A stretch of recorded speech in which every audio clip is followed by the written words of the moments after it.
ভারতের উপসেনা প্রধান lieutenant general Rahul আর সিং দাবি করেছেন, পাকিস্তানের সঙ্গে সাম্প্রতিক সংঘর্ষে ভারতকে শুধু এক নয়, ৩ প্রতিপক্ষের বিরুদ্ধে লড়াই করতে হয়েছে। পাকিস্তান ছিল দৃশ্যমান প্রতিপক্ষ, তবে নেপথ্যে থেকে চীন ও তুরস্ক তাদের সাহায্য করেছে। ভারতের deputy chief of army staff Rahul Singh এক অনুষ্ঠানে বলেন, চীন শুধু পাকিস্তানকে সামরিক সরঞ্জাম দিয়েই থামেনি, বরং পাকিস্তানকে একটি পরীক্ষাগার হিসেবে ব্যবহার করেছে। তিনি জানান, গত ৫ বছরে পাকিস্তানের ৮১% সামরিক সরঞ্জাম এসেছে চীন থেকেই। চীন তাদের অস্ত্রের কার্যকারিতা যাচাই করতে পাকিস্তানকে ব্যবহার করেছে এবং পাকিস্তানকে প্রতিবেশী দেশকে যন্ত্রণা দেওয়ার জন্য ব্যবহার করেছে। তুরস্ক পাকিস্তানের পাশে থেকে ড্রোন ও প্রশিক্ষিত ব্যক্তিদের মাধ্যমে গুরুত্বপূর্ণ ভূমিকা পালন করেছে।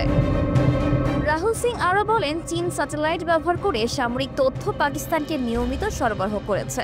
পাকিস্তান এমন তথ্য পেয়ে যুদ্ধবিরতির প্রস্তাব দিয়েছিল, কারণ তারা জানত ভারতের কাছে এমন অস্ত্র রয়েছে যা তাদের উপর চরম আঘাত হানতে পারে। অপারেশন সিন্দুর থেকে শিক্ষা নিয়ে তিনি বলেন, ভারতকে আরও শক্তিশালী আকাশ প্রতিরক্ষা ব্যবস্থা, কাউন্টার ড্রোন ও কাউন্টার আর্টিলারি সিস্টেম তৈরি করতে হবে। ইসরায়েলের আয়রন ডোমের মতো ব্যবস্থা না থাকায় ভারতকে উদ্ভাবনী সমাধান বের করতে হবে। সরবরাহ সুশৃঙ্খল দুর্বলতাকেও তিনি সমালোচনা করেন। সরঞ্জাম সময় মতো না পৌঁছানোর কারণ হিসেবে তিনি অভ্যন্তরীণ প্রশাসনিক দুর্বলতাকে উল্লেখ করেন এবং বলেন, আমাদের সরবরাহ শৃঙ্খলা অন্য দেশের উপর নির্ভরশীল, যা দ্রুত সমাধান করতে হবে। বিশেষজ্ঞরা রাহুল সিং এর মন্তব্যকে অত্যন্ত গুরুত্বপূর্ণ মনে করছেন। পররাষ্ট্রনীতি বিশেষজ্ঞ উপমনু বসু বলেন, চীন ও পাকিস্তানের ঘনিষ্ঠ সম্পর্কের পেছনে নির্দিষ্ট কৌশল রয়েছে, যেখানে পাকিস্তানকে ব্যবহার করে ভারতকে চাপ দেওয়া হচ্ছে। তুরস্কের ভূমিকা ইসলামিক দেশ হিসেবে পাকিস্তানের প্রতি সমর্থন দিতে দেখা হচ্ছে।